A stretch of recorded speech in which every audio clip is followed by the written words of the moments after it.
From WREL News and the Capital Broadcasting Podcast Network, this is your Coronavirus, North Carolina News Brief for Friday, June 12, 2020. I'm Cliff Baumgardner. Here's the latest from WREL.com. Yesterday, Durham's health director and the city's COVID-19 task force held a roundtable discussion about the status of the ongoing pandemic. It was the group's fourth meeting since the task force was formed, and their focus has been on minority communities hit hardest by COVID-19. The Hispanic community in Durham has been disproportionately affected by the coronavirus. According to the census, Hispanics make up just about 13% of Durham County's population, but last month they made up 67% of the county's COVID-19 cases.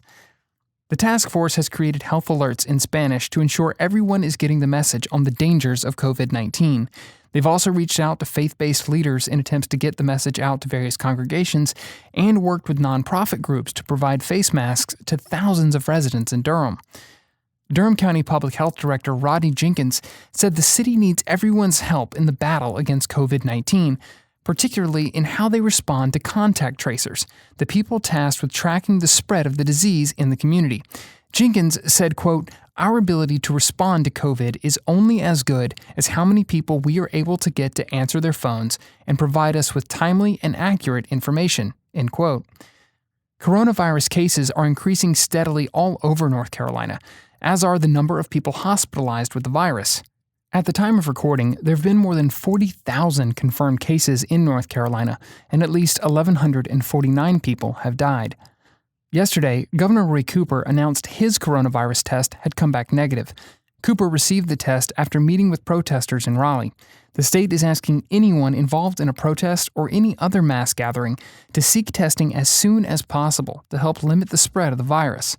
Hundreds of new testing locations have opened all over the state in recent weeks, raising North Carolina's testing capacity, with over 120,000 tests performed in the last week alone. You can find a searchable list of testing locations near you on our website. Starting today, the City of Raleigh will allow restaurants and other businesses to expand seating to public property. After months of struggling through the pandemic, officials say they hope this will give business owners a much-needed break and boost their sales. Any business currently allowed to be open, like restaurants, can use City of Raleigh property, including sidewalks, parking spaces, and even entire streets for seating. First, they must get a temporary license from the city. In most cases, the license is free unless additional work or sectioning off is needed. Officials say they'll work to grant licenses as quickly as possible.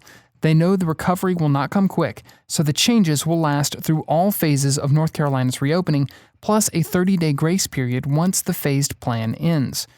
Businesses can apply for the license now at raleighnc.gov.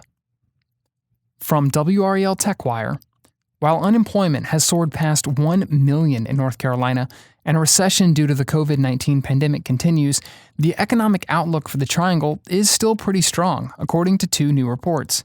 The first comes from Wake County Economic Development, who say industry recruiters are staying busy and are hearing a lot of interest about relocating to the Triangle. Even a Fortune 500 company has its eyes on the region. Meanwhile, Cushman & Wakefield, a national commercial real estate company, says the business outlook for office towers as well as other facilities remains strong, with the region's economy poised to make a big comeback.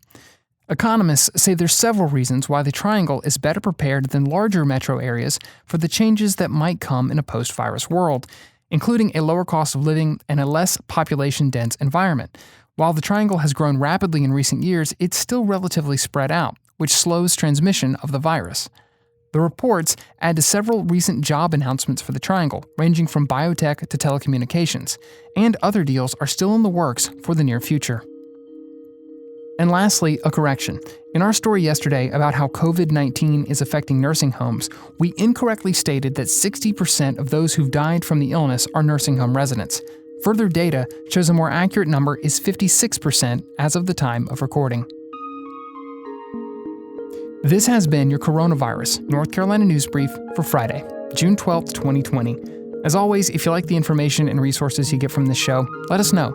Leave a rating and review wherever it is you listen. And while you're there, don't forget to subscribe so you don't miss our latest episodes. Thanks for listening.